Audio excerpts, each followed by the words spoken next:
हर बड़ी कहानी की शुरुआत एक छोटी सी बात से होती है। बारबेक्यू नेशन की स्टोरी भी एक सिंपल कंप्लेंट से शुरू हुई। 2006 इंदौर के सयाजी होटल में एक कस्टमर ने कहा, आपके केबाब्स टेबल तक आते आते ठंडे हो जाते हैं।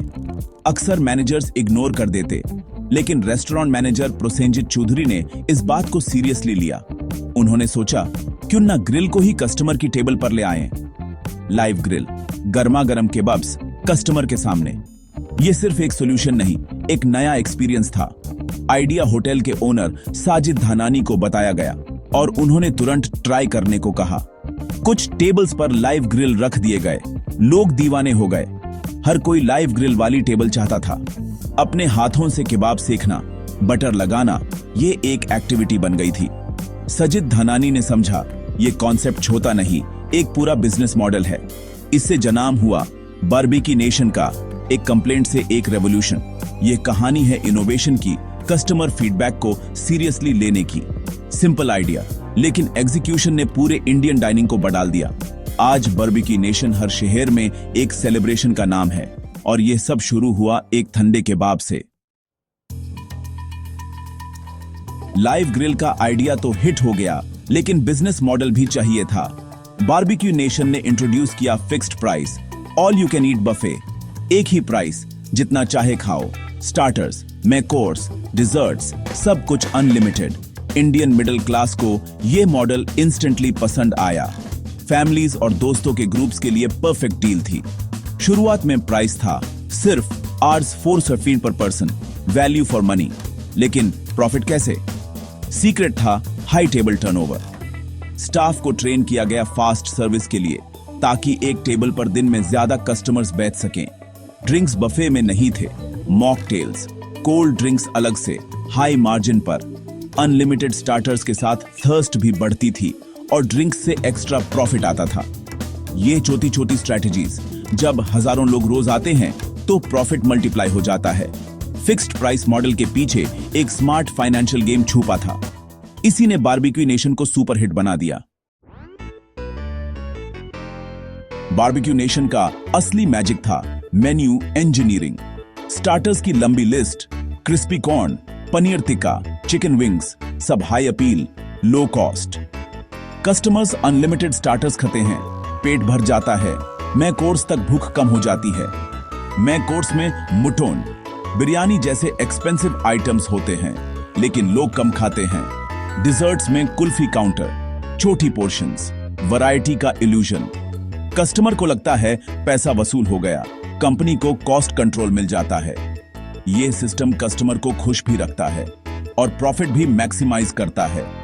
हर चीज एक साइकोलॉजिकल गेम है।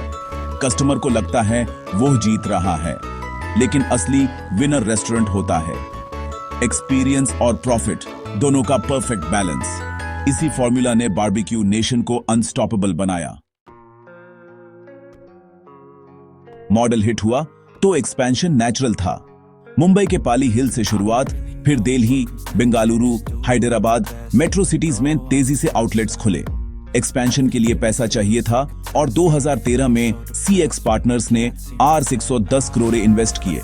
इस इन्वेस्टमेंट से कंपनी को फ्यूल मिला और टियर 2 सिटीज जैसे नागपुर, इंदौर, लखनऊ तक पहुंचे। लेकिन फाउंडर साजिद धानानी की डेथ ने कंपनी को झटका दिया। भाई कयूम धानानी ने लीडरशिप संभाली और एक्सपेंशन और एग्रेसिव हो गया। टियर 2 सिटीज में रेंट कम, प्रॉफिट मार्जिन ज्यादा। ब्रांड की अवेयरनेस ऑलरेडी थी, तो लोगों ने आउटलेट्स को हाथों हाथ लिया। मेट्रो के हाई रेंट से बचकर छोटे शहरों में ग्रोथ हुई। ये स्ट्रैटेजी इतनी सक्सेसफुल रही कि बारबेक्यू नेशन पूरे देश में छाने लगा। एक्सपेंशन, स्मार्ट सिटी सिलेक्शन और लीडरशिप ट्रांजिशन, ये तीनों ने ब्रांड को रॉकेट की तरह ऊपर भेज दिया। लेकिन हर ग्रोथ के साथ चैलेंजेस भी आते हैं। बारबेक्यू नेशन ने हर चैलेंज को एक नई अपॉर्चुनिटी की तरह लिया। इसी अप्रोच ने उन्हें मार्केट लीडर बनाया। बारबेक्यू नेशन ने खुद को सेलिब्रेशन डेस्टिनेशन बनाया। बर्थडे हो, एनिवर्सरी या प्रमोशन, यहां हर खुशी का सेलिब्रेशन होता है। सबसे बड़ा हीरो उनका birthday ritual, complimentary cake, staff का हैप्पी बर्थडे सॉन्ग और धूमधाम। ये चौथा जेस्चर लेकिन इमोशनल कनेक्शन जबरदस्त। लोग स्पेशल फील करते, फोटोज और वीडियोस सोशल मीडिया पर शेयर करते। फ्री पब्लिसिटी, वायरल मार्केटिंग, एक कस्टमर की पोस्ट से लाखों तक ब्रांड पहुंचता। वर्ड ऑफ माउथ से ब्रांड सिनोनिम बन गया सेलिब्रेशन का। दूसरे रेस्टोरेंट्स ने कॉपी किया, लेकिन ओरिजिनल मैजिक बारबेक्यू नेशन का ही रहा। सेलिब्रेशन एक्सपीरियंस ने उन्हें एक रेस्टोरेंट से कल्चरल फिनोमिनन बना दिया। ये उनकी ब्रांड आइडेंटिटी का सबसे स्ट्रॉन्ग पिलर है। 2020 में कोविड-19 ने सब कुछ बदल दिया। बारबेक्यू नेशन का model, dining experience, live grill, celebration सब बैंड हो गया। रेवेन्यू जीरो, लेकिन खर्चे जारी। उन्होंने लॉन्च किया barbecue in a box, pre marinated kebabs, disposable grill, घर पर एक्सपीरियंस। लेकिन रेस्टोरेंट का मैजिक बॉक्स में नहीं आ सकता था। डिलीवरी मॉडल में कंपटीशन ज्यादा था और यूनिक आइडेंटिटी खो गई। जो रेवेन्यू आया वो ऑपरेशनल कॉस्ट के आगे कुछ भी नहीं था। पैंडेमिक ने उनकी सबसे बड़ी कमजोरी दिखाई, इन 100% ऑफलाइन डिपेंडेंसी। QSRs और डिलीवरी फ्रेंडली ब्रांड्स ने जल्दी अडेप्ट किया, लेकिन बारबेक्यू नेशन फंस गया। पार्टी रुक गई, लाइट्स ऑफ हो गई। यह झटका ब्रांड के लिए सबसे बड़ा टेस्ट था। सर्वाइवल मुश्किल हो गया और फ्यूचर अनसर्टन, लेकिन हर क्राइसिस एक नई सीख भी लाता है। पैंडेमिक के बाद बारबेक्यू नेशन ने IPO लॉन्च किया, पैसा आया और एक्सपेंशन प्लान्स बन गए। 300 नए आउटलेट्स खोलने का प्लान, लेकिन यह ओवर एक्सपेंशन उनके लिए रिस्की साबित हुआ। कैपिटल एक्सपेंडिचर बढ़ गया, कंपनी पर 700 करोड़ से ज्यादा का कर्ज चढ़ गया। इंटरनेशनल आउटलेट्स भी खुले, लेकिन हर जगह सक्सेस नहीं मिली। स्टाफिंग, क्वालिटी कंट्रोल और फुटफॉल प्रॉब्लम्स आई।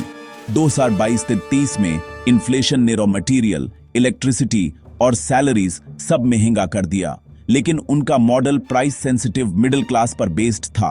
प्राइस बढ़ा नहीं सकते थे, खर्चे बढ़े, इनकम नहीं बढ़ी, प्रॉफिट मार्जिन्स स्क्वीज हो गए। फिक्स्ड प्राइस मॉडल अब उनकी कमजोरी बन गया। ओवर एक्सपेंशन और बढ़ते खर्चे ने फाइनेंशियल हेल्थ को वीक कर दिया। जो मॉडल पहले ताकत था, अब बोझ बन गया। ब्रांड की नींव में दरारें दिखने लगी। अब उन्हें अपने मॉडल को रीथिंक करना था।